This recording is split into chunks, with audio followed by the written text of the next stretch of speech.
Del mismo modo que somos muy concretos a la hora de quejarnos, y eso está mal, deberíamos ser muy concretos a la hora de dar las gracias, y eso está bien. Y el apóstol Pablo nos va a dar un buen ejemplo de ello en Filipenses capítulo 1, versículos del 3 al 8.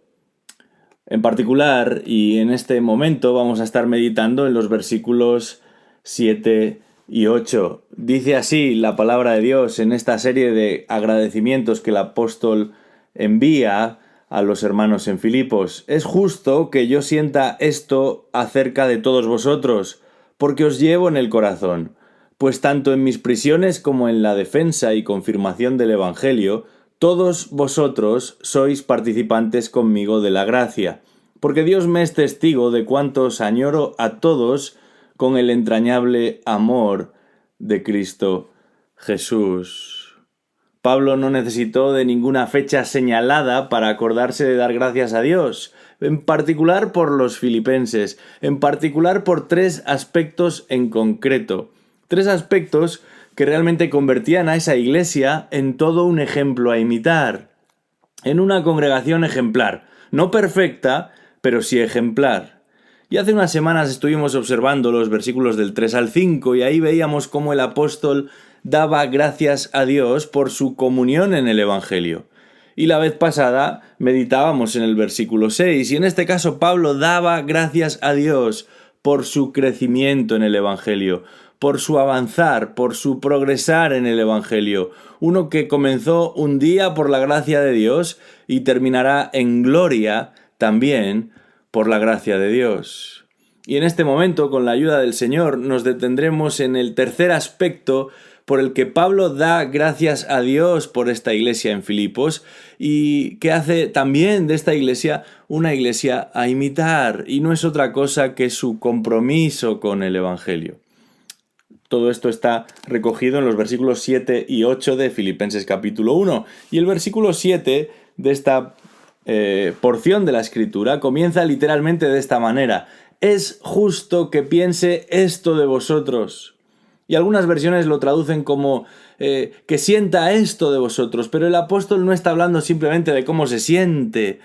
A lo que Pablo se refiere aquí no es un sentimiento que viene y que va, que ahora está y que mañana deja de estar, que en un momento determinado se percibe y que después ya no se percibe.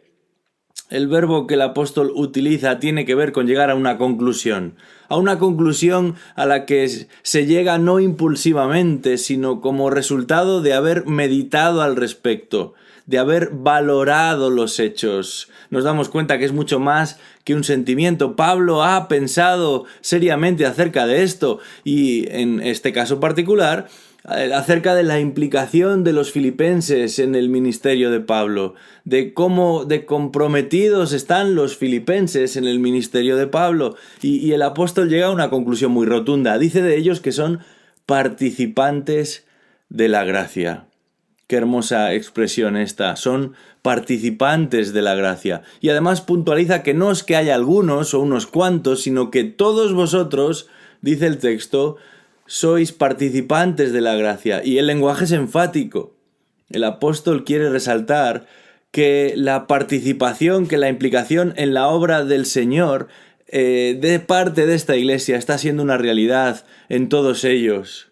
No solo en cierta élite, no solo en algunos de los pastores o de los que aspiran a serlo, sino de todos los creyentes en esa congregación. Toda la congregación estaba de alguna manera siendo activamente participante en la extensión y el testimonio del Evangelio. Y este compromiso de los filipenses con el Evangelio se manifestaba de dos maneras muy concretas, que son las que nosotros también habremos de imitar, si queremos ser una congregación ejemplar. En primer lugar, este compromiso con el Evangelio se demostraba por medio de su compromiso con los obreros del Evangelio. Pablo dice, en mis prisiones, versículo 7, y esto nos obliga a clarificar cuál es el contexto, porque Pablo no está tirando de efectismos, de lenguaje figurado. El apóstol está verdaderamente preso. y preso por causa del Evangelio. Esta es la situación en la que se encuentra en el momento en el que escribe esta carta. Pablo es un obrero del Señor, es un siervo de Cristo, y los filipenses lo saben bien. Habían visto las penurias que Pablo tendría que atravesar por amor del Evangelio. Puedes leer con tranquilidad el capítulo 16 de Hechos, y ahí descubrirás cómo precisamente por predicar el Evangelio en la ciudad de Filipos, Pablo había terminado en una celda, en la peor celda posible, enganchado a un cepo junto con Silas, su compañero, para que no le fuese posible escapar.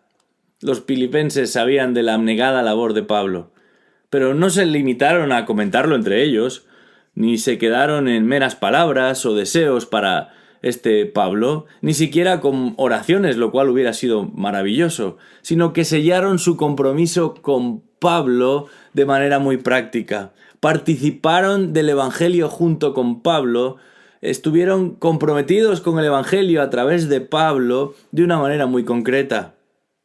En el capítulo 4 de esta misma epístola a los filipenses, se nos informa de que los creyentes habían enviado una ofrenda para sostener el ministerio de Pablo. En los versículos 14 y 15 el apóstol nos dice que habían hecho bien en compartir con él en medio de la aflicción, y añade: y vosotros mismos también sabéis, filipenses, que al comienzo de la predicación del Evangelio, después que partí de Macedonia, ninguna iglesia compartió en cuestión de dar y recibir, sino vosotros solos. Ya en el capítulo 2, el apóstol le explica cómo cuando la iglesia de Filipos se entera de que está encarcelado de nuevo, posiblemente en Roma, le envían a Epafrodito como mensajero para animarle, para ayudarle. Y esto no es algo menor. Esta ayuda realmente fue providencial, porque las cárceles romanas en el siglo I no tenían piscina, ni sala de televisión, ni siquiera un comedor común. De hecho, en muchas ocasiones eran los propios familiares o amigos de los presos los que debían suministrarles la comida y también la ropa. Así que, de una manera práctica, los filipenses se preocuparon por Pablo y fueron de gran ayuda para Pablo. Sin duda, sabemos que todos nosotros somos llamados a anunciar el Evangelio. Y a lo largo de la historia de la Iglesia, son muchas las personas anónimas y sencillas las que han propagado el Evangelio allá donde Dios dio oportunidad. Pero también sabemos que el Señor ha separado a algunos de manera particular para la obra del ministerio, para el avance del Evangelio, con el fin de que usen su tiempo y sus energías en la proclamación del Evangelio. Y la Iglesia tiene la responsabilidad de proyectar el Evangelio, pero en este caso al preocuparse, al promover, al proveer para estos obreros, al interceder, al escribir, al animar también a estos obreros en medio de su labor. En estos versículos el apóstol Pablo va a destacar el compromiso de esta congregación con el Evangelio, pero un compromiso que se va a ver por medio del apoyo que ellos van a brindar a Pablo, ministro del Evangelio, porque saben y entienden que en la medida en la que se preocupan y apoyan a obreros fieles, a obreros dedicados, como este era el caso de Pablo, están ayudando y promoviendo el avance de la obra del Evangelio. Y esto es algo muy hermoso y al mismo tiempo muy sencillo. Es una fórmula muy fácil de involucrarse en la misión, en este caso de promover el Evangelio, a través de personas fieles, no de cualquiera que se presenta por ahí y se erige como en un adalid del Evangelio, sino con hermanos que han sido probados, que hemos visto el fruto, que notamos su devoción y su dedicación al Señor y a su obra. Y por medio del apoyo a este tipo de siervos, estamos también avanzando la obra del Evangelio. Y Pablo comienza esta última parte de agradecimientos reconociendo el compromiso de estos hermanos, en este caso al apoyarle a él con el fin de que el Evangelio siga corriendo. Pero hay una segunda forma en la que los filipenses manifiestan su compromiso en el Evangelio. Dice Pablo que ellos lo hicieron por medio de su compromiso con el testimonio del Evangelio. También en el versículo 7 dice ahí: es justo que yo sienta esto acerca de todos vosotros, porque os llevo en el corazón, pues tanto en mis prisiones como en la defensa y confirmación del Evangelio, todos vosotros sois participantes conmigo de la gracia. Usa dos palabras singulares al final de este versículo 7. Dice el apóstol defensa y confirmación, en este caso del Evangelio. Y ambos, defensa y confirmación, son dos términos que se empleaban a la hora de presentar un caso delante de un juez. Y sabemos que Pablo en numerosas ocasiones tuvo que defender y confirmar el Evangelio delante de un juez. No solo de un juez, sino de otras autoridades. Esta no es una manera de hablar. Lo hizo ante gobernantes, ante tribunales, ante incluso reyes. Pero de alguna manera, dice Pablo, los filipenses también. Ellos eran participantes de la gracia porque en el lugar en el que estaban defendían y confirmaban el Evangelio. A lo mejor, en la mayoría de los casos, no delante de un juez, pero sí delante de sus vecinos. A lo mejor, en la mayoría de los casos, no delante de un tribunal, pero sí delante de sus familiares. A lo mejor, en la mayoría de los casos, no delante de un rey, pero sí delante de sus compañeros de trabajo. A lo mejor no por medio de un discurso ornamentado, pero sí por medio de una vida transformada, por medio de un testimonio sencillo, pero fiel, y por medio de ese mismo mensaje que había llevado a cabo en ellos una transformación absoluta. Tengo una pregunta para ti en este día. ¿Podría decir Pablo esto mismo de ti? ¿Estás comprometido con el Evangelio como lo estaban los filipenses? Pablo termina diciendo en el versículo 8, Dios me es testigo de cómo os amo en el entrañable amor de Cristo. Este amor no procedía simplemente por haber desarrollado buenas relaciones con aquellos hermanos, lo cual está bien.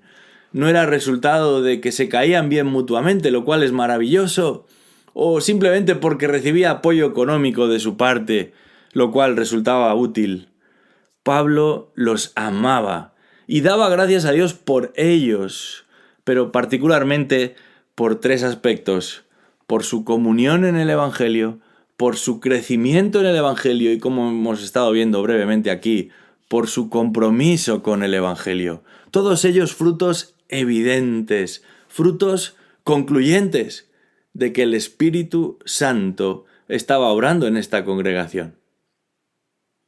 Comenzábamos nuestra breve meditación, nuestro breve devocional en el versículo 5, donde comienzan también a enumerarse las características de esta iglesia en Filipos por las cuales Pablo da gracias a Dios. Y sin duda estas características hacían de esta congregación un ejemplo a imitar. Una vez más, qué peligroso es buscar modelos equivocados. Pero qué bendición es descansar en la obra segura y perfecta de Cristo, sabiendo que en Él no hay posibilidad de equivocarnos, ni de desviarnos del camino fijado por un Dios sabio. Una vez que la iglesia disfruta de comunión en el Evangelio, va a crecer en el Evangelio. Y una vez que crece en el Evangelio, que avanza, que progresa en el Evangelio, va a quedar patente su compromiso con el Evangelio. Esto es algo hermoso y sin duda nos lleva a dar gracias también a Dios por lo que Él hace en medio de su pueblo. Que el Señor permita que sigamos este ejemplo como individuos y como congregación.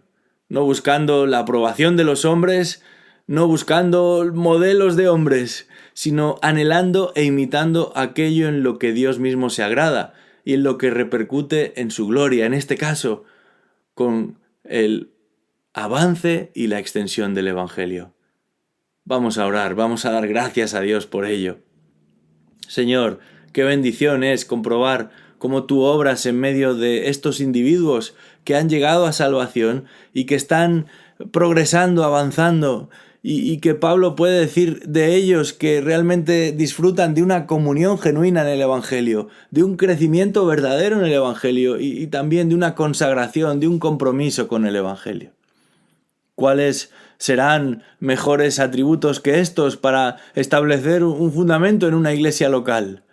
Te damos las gracias porque lo que vemos en los filipenses es tu propósito también para cualquiera de tus iglesias, incluida la nuestra. Te pedimos que todos y cada uno de nosotros podamos ser partícipes de la gracia de esta misma manera. Ayúdanos, oh Dios, a anhelar lo que tú anhelas, a buscar lo que tú buscas, a trabajar por aquello que te honra y te glorifica. Y permítenos en este día y en esta semana el poder meditar en estas verdades de una manera concreta, para que sea en nosotros ese mismo espíritu de gratitud que Pablo manifestaba. Porque cuando meditamos en tu obra, lo único que puede salir de nosotros es gratitud, comenzando por lo que has hecho en nosotros y por lo que quieres también hacer en otros. A ti sea la gloria en este día, en el nombre de Jesús. Amén.